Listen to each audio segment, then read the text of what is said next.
First of all, I would like to say that it's an honor for us to have you here as a distinguished lecturer, and thank you very much for this interview.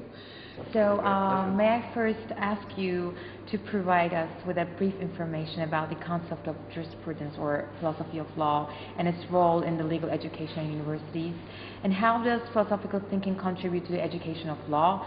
To put it in negative terms, can't law be taught in universities without referring to the philosophical thought?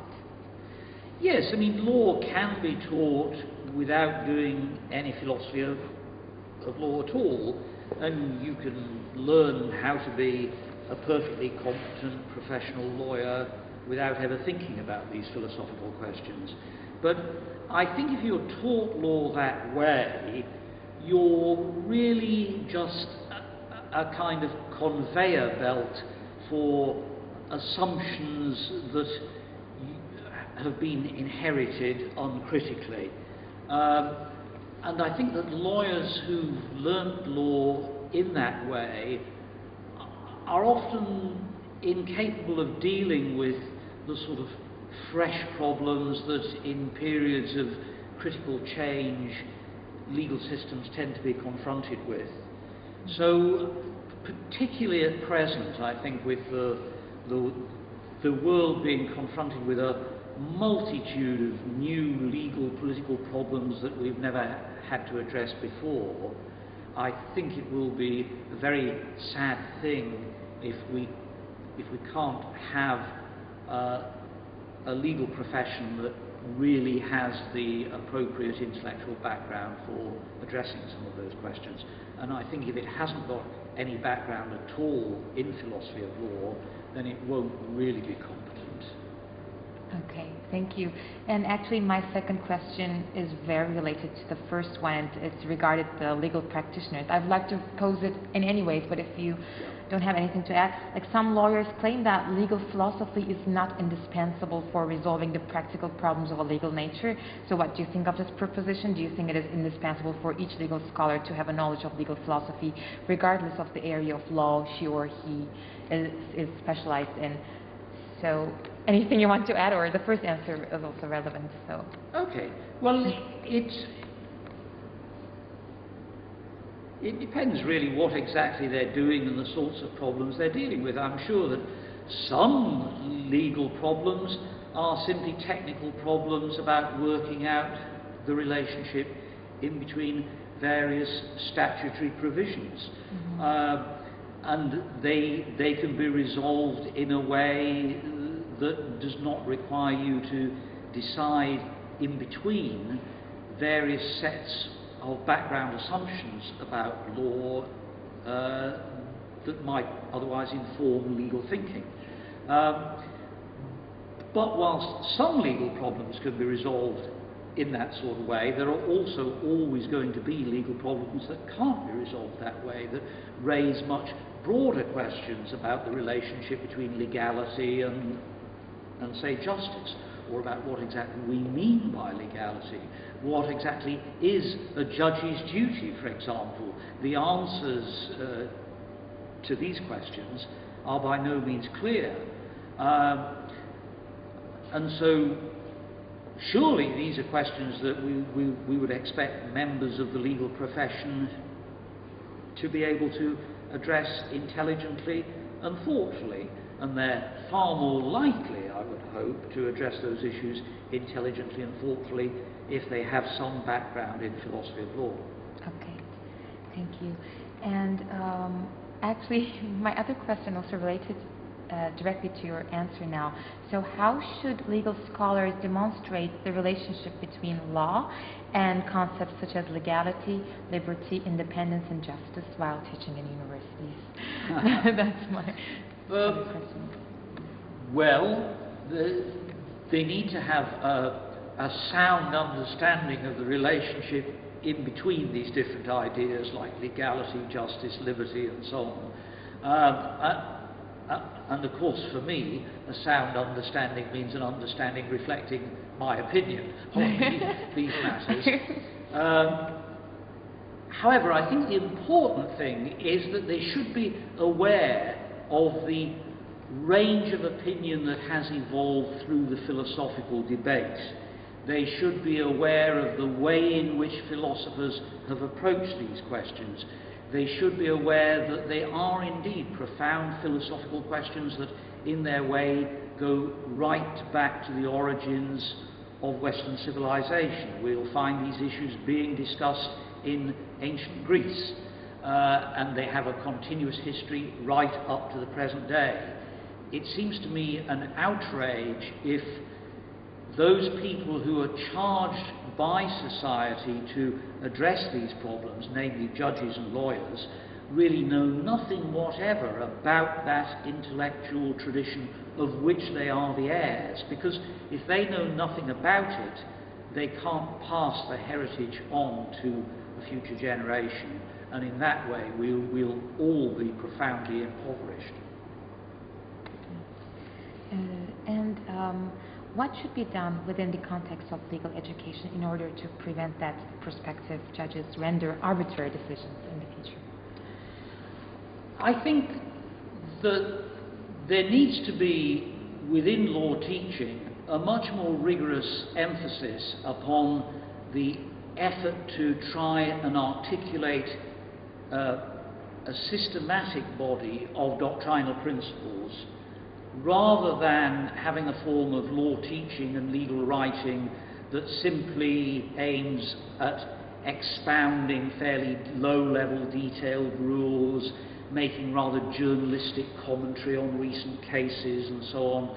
Academic lawyers must be asking questions about what the underpinning principles are and what the fundamental values being served are. Otherwise, law books really become just like telephone directories, just a convenient way of gaining access to some technical information. A law book should be much more than a telephone directory. And I think this applies in every area of law. I mean, if you're writing about planning law, let's say, you should be thinking about what are the fundamental values served by planning law, and what sort of fundamental principles should be thought of as structuring and informing planning law. And your exposition of the technical detail should always be informed by and should also inform your views about those matters. So I would hope for a much better and a more sophisticated form of legal writing, and in association with that, a much better and a more sophisticated form of law teaching, which I think is far too often, at least in Britain, I couldn't possibly comment on Turkey, is far too often concentrated on merely giving the students technical information. Yeah, we have sort of the same problem here. So how do you pursue the education of jurisprudence at Cambridge University Faculty of Law, and do you have any recommendations to us with that regard?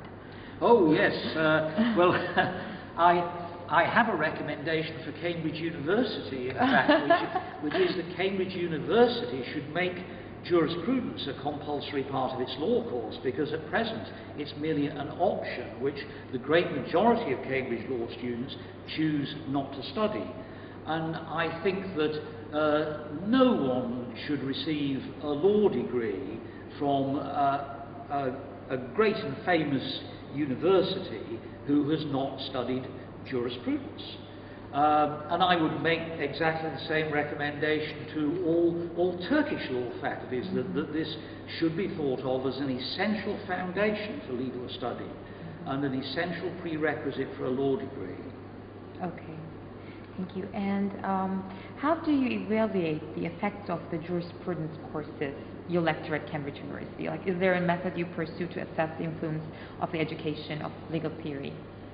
I think the approach of all of us who teach legal philosophy at Cambridge is quite simply to choose some very good and fairly contemporary books, I mean late 20th and early 21st century books, and to simply read those books, help the students to study them and think about them and address the issues that are investigated by those books.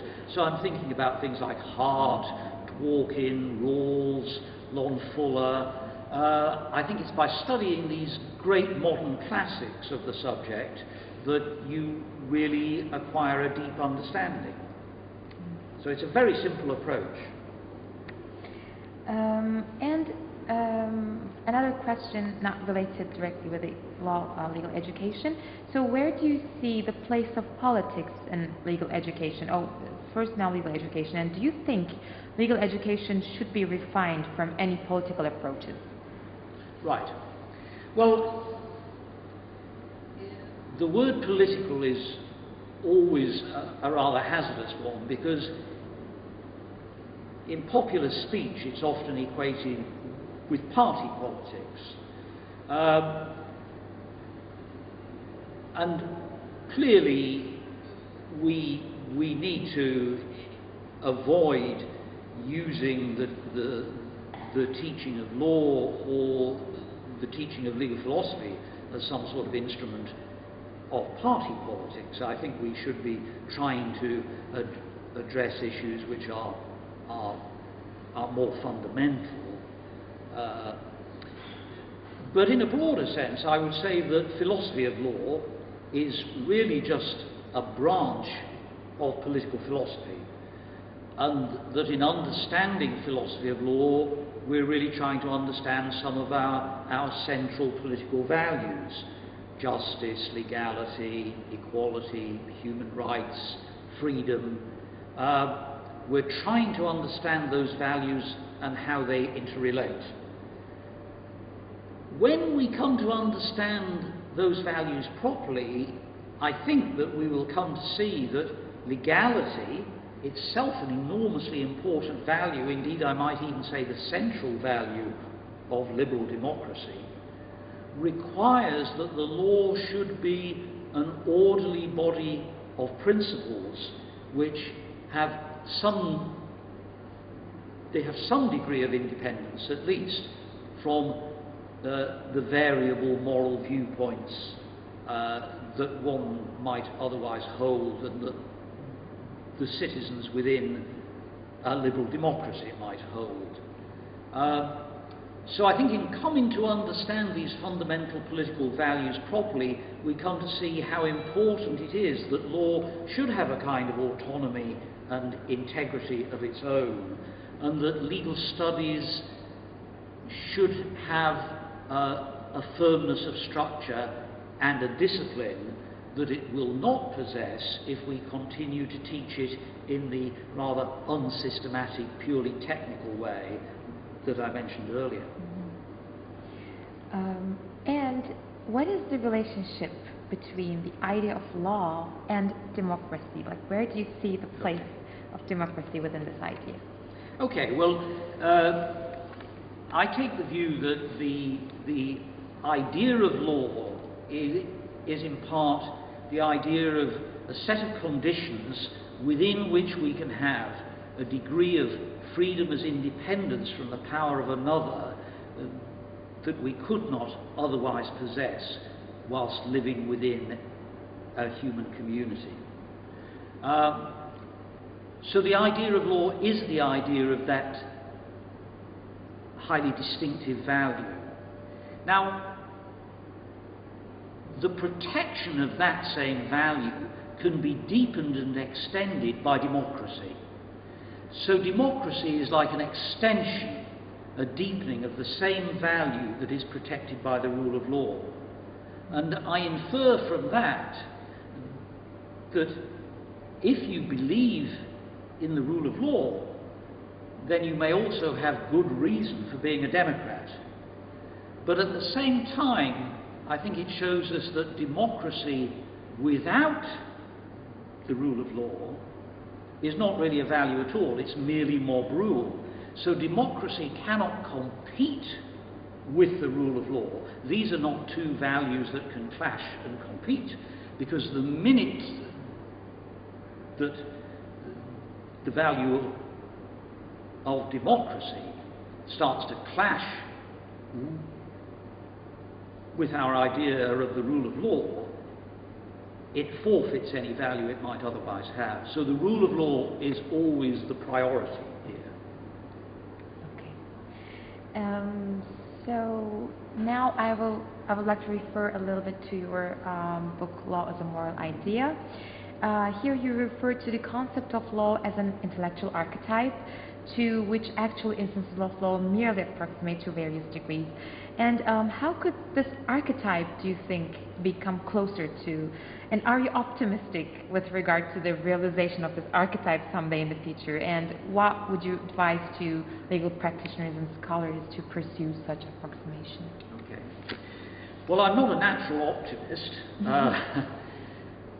However, I think that within my lifetime, the sophistication of the approach to law and legal studies within the student body, or the student body that I encounter in Cambridge and elsewhere around the world, has improved and increased. And I think that people are now being encouraged to think about questions that I wasn't exposed to at all as a student. And this is a good sign, because the more we think about these issues and the more we talk about these issues, the more we improve our understanding, and some tiny part of human injustice and oppression stems from intellectual confusion, which could perhaps be removed through dialogue. So in that respect, I'm optimistic. But more broadly, I'm rather pessimistic. There are many, many pressures upon the rule of law, and many pressures upon the intellectual standards obtaining within universities and within academic discourse. So I don't think there's any historical inevitability about a steady march in the direction of justice, virtue, the rule of law, or anything else. Everything hinges on historical contingencies, and it's really the upcoming generation who will have the responsibility for ensuring that we are on the right road rather than its opposite. Okay, thank you. And again, in your book, you relate the nature of law with the notion of freedom as independence from the power of others, as you just said. And how independent, and in your own words, how protected from the interference of others do you think citizens are in today's society? Well, of course, it's a very difficult question to generalize about. But of course, modern states confer upon officials enormously extensive discretionary powers. And whilst most states have developed bodies of administrative law aimed at constraining and regulating in various ways those official discretionary powers, the body of administrative law itself strikes me as really quite unclear, although I'm not an expert on it, and that's a huge understatement.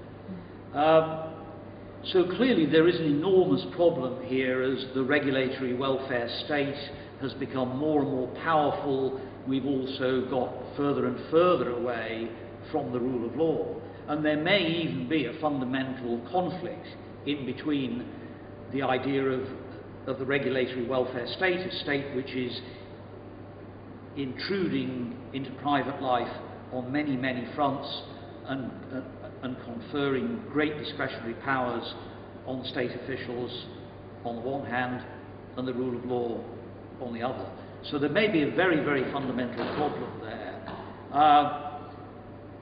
I tend to think that one of the ways in which we have to address that problem is through looking for market-based, property-based solutions rather than central government regulatory solutions.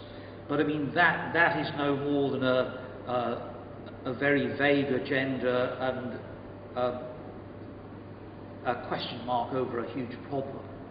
But I think that probably has to be the route we go down if we wish to really fully realise the idea of governance by law as opposed to governance by official discretion.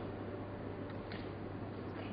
And what weight do you think should be given to cultural relativism in the incorporation of international rules into domestic law or in legislation in general? And what if the legislature, for instance, resorts to the idiosyncratic moral values of that particular state to justify the exclusion of some international human rights rules from domestic law? Right, okay. Well, the idea of cultural relativism or of moral relativism, it can mean a lot of different things. If it's simply an observation that different kinds of communities may endorse different moral precepts, I find it uncontentious. But we can still ask whether those moral precepts are sound, whether they're good moral precepts. When we ask that question, we're really asking a question about how those moral precepts serve human flourishing in that community. And I take the view that we do not, in fact, have infinitely diverse conceptions of human flourishing, that there is such a thing as our common humanity, which really is a shared understanding of broadly what counts as a flourishing, worthwhile human life. The idea of a flourishing, worthwhile human life leaves ample scope for diversity, but there are limits to that possible diversity. And it seems to me perfectly clear that, for example, if a community chooses to leave women without any education at all, when it could provide them with an education, it is not catering for the flourishing of all of its citizens. That strikes me as perfectly clear. So when we talk about cultural diversity and human rights, we're very often, I think, talking about that kind of situation. We're talking about communities doing things which quite clearly do not serve the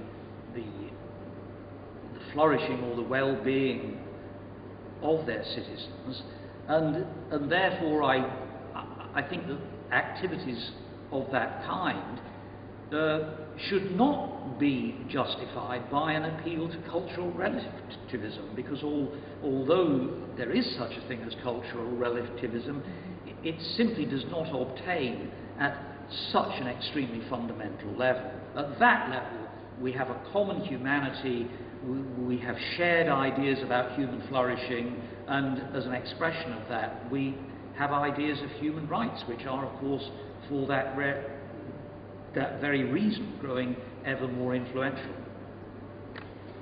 And lastly, like having mentioned the situation about human rights, I would like to proceed with a question related to two debates still relevant throughout the world and also very popular in Turkey at the moment. What do you think about the two concepts, capital punishment and abortion? Okay.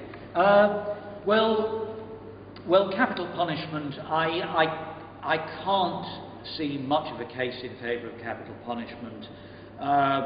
Whether we approach it through a retributivist way of thinking, or we think of it just in terms